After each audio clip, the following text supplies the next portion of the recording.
امتحان امتحان امروز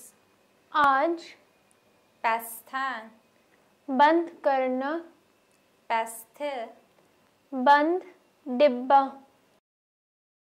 تکرار दोबारा करना توضیح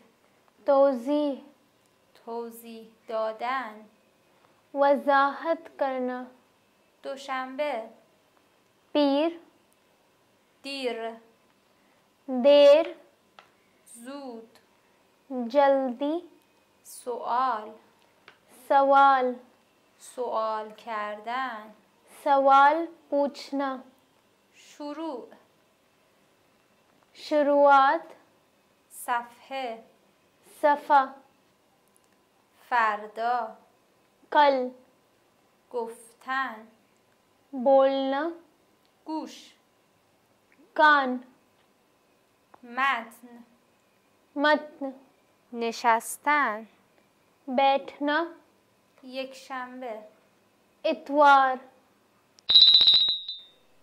امتحان इम्तिहान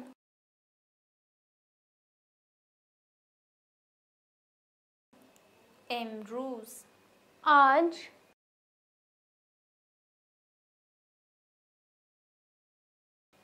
بستن बंद करना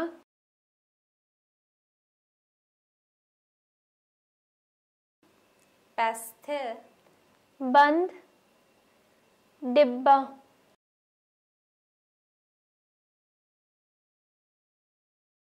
تکرار दोबारा करना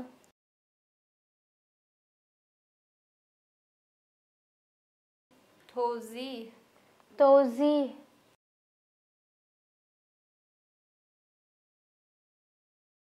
توضیح دادن वजाहत करना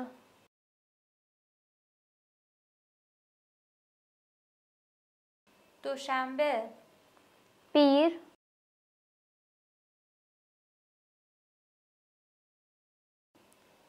دیر देर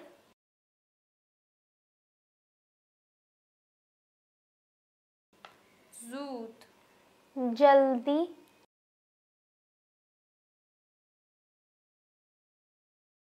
سوال सवाल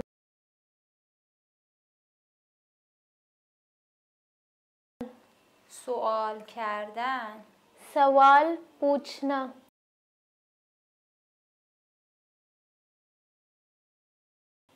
شروع शुरुआत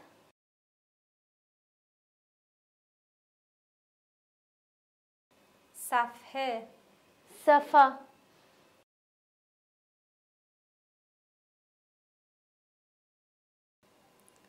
فردا कल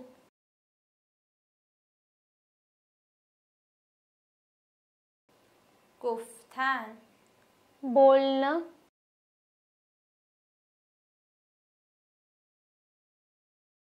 گوش कान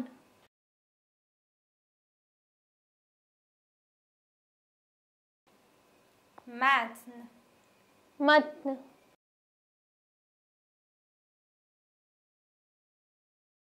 نشستن बैठना